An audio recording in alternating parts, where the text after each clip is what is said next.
Yo, let's talk about utility. Alright folks, gather round. We're about to embark on a journey through the fascinating world of economics. But don't worry, it's not going to be a snooze fest. Today, we're diving into the wild world of economics. But instead of getting lost in the weeds of supply and demand curves, we're going to focus on something much more relatable and fun. Don't worry, I'm not going to bore you with supply and demand curves. Instead, let's talk about what really matters to you on a daily basis. We're talking about something way more relatable: utility. What makes you happy? What brings you joy and satisfaction in your everyday life? A delicious slice of pizza? Binge watching your favorite show?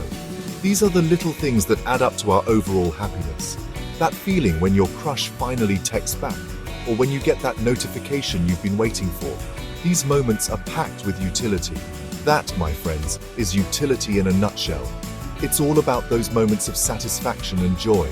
It's all about satisfaction, happiness, and getting what you want. Whether it's a small pleasure or a big achievement, utility is what drives us. Understanding utility helps us understand how people make choices. It's the secret sauce behind our decisions, big and small.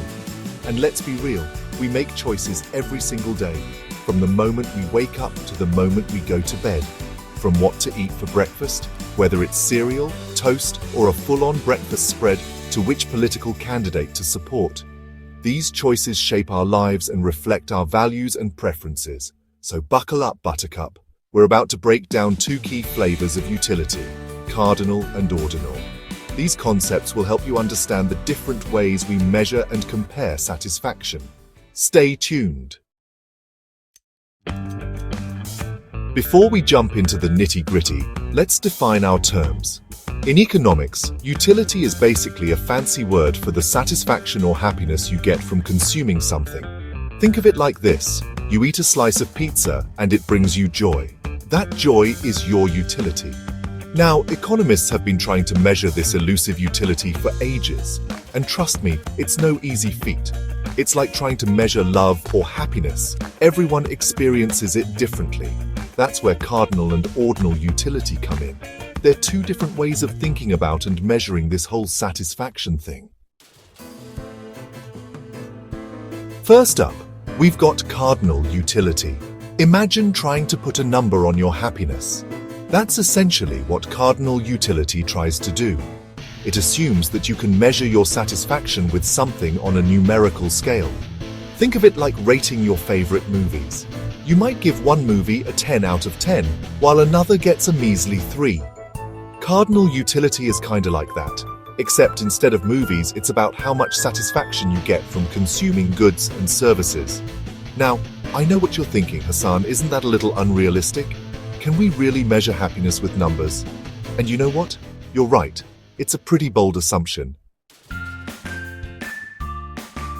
Okay, let's make this Cardinal utility thing a little less abstract with a real-life example. Imagine you're at a carnival, a place filled with excitement, colors, and the smell of delicious food wafting through the air. You're absolutely starving, and your stomach is growling louder than the carnival rides. You wander through the bustling crowd, and your eyes land on a hot dog stand. The aroma is irresistible, and you can almost taste the savory goodness. You think to yourself, one hot dog will bring me immense joy. You eagerly buy one, and as you take that first bite, it's like a burst of happiness in your mouth. Let's say that joy equates to 10 units of utility. It's pure bliss, and you feel satisfied, but only for a moment.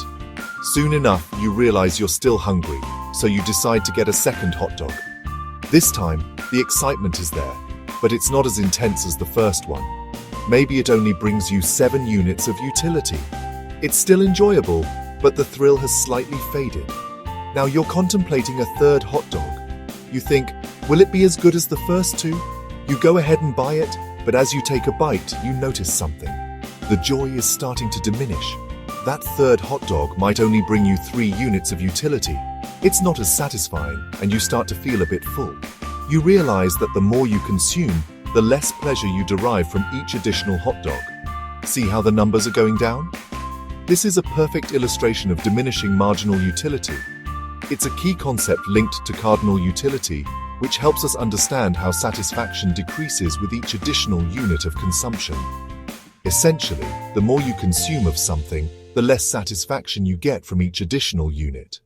This principle is crucial in economics and helps explain consumer behavior.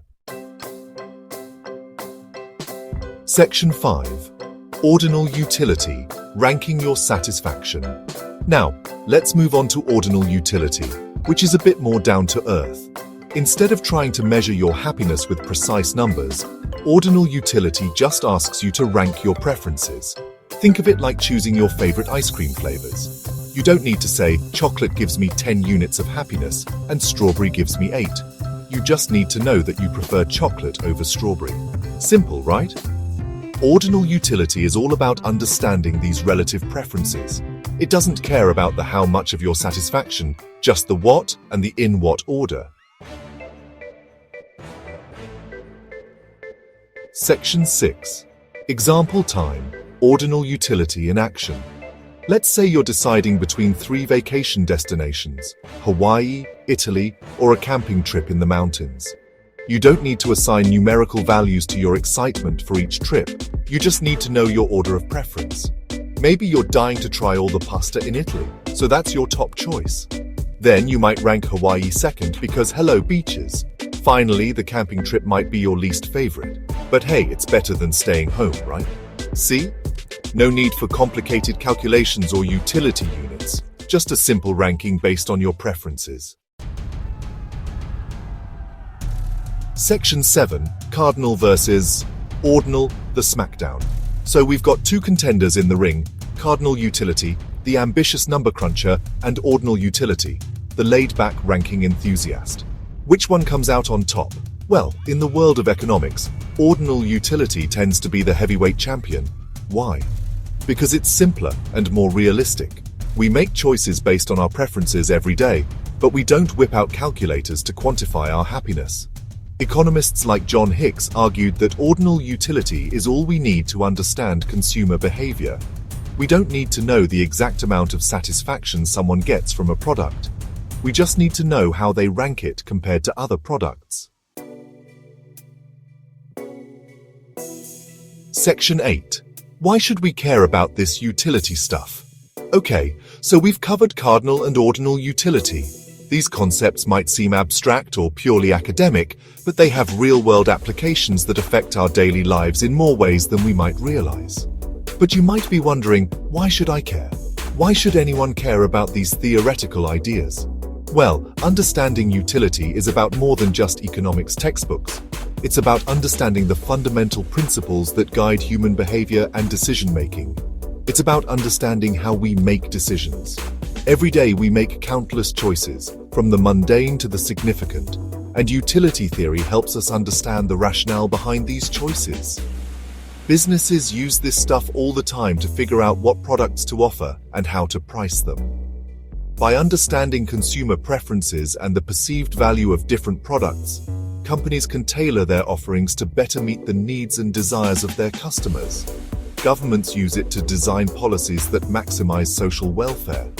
By analyzing how different policies impact the well-being of various groups, policymakers can make more informed decisions that aim to improve the overall quality of life for their citizens. And you can use it to make better choices about how you spend your time, money, and energy. Whether you're budgeting for the month, planning your weekend, or deciding on a career path, understanding utility can help you prioritize what truly matters to you. Knowing the difference between cardinal and ordinal utility can help you see through marketing hype and make more informed decisions. It empowers you to evaluate options based on your personal preferences and the satisfaction you expect to derive from them. So, the next time you're trying to decide between 2 products or experiences, think about your preferences and what will truly bring you satisfaction. By applying the principles of utility, you can make choices that are more aligned with your values and long-term happiness. Section 9. Keep the utility train rolling. That's the rundown on cardinal and ordinal utility, folks. We've covered a lot of ground, from measuring happiness to ranking preferences. But this is just the tip of the iceberg when it comes to the fascinating world of economics. If you're hungry for more, see what I did there? I encourage you to check out the work of economists like Alfred Marshall and Paul Samuelson, who had a lot to say about utility. And hey, maybe next time you're at a carnival, you'll think twice about that third hot dog. You know, diminishing marginal utility and all that.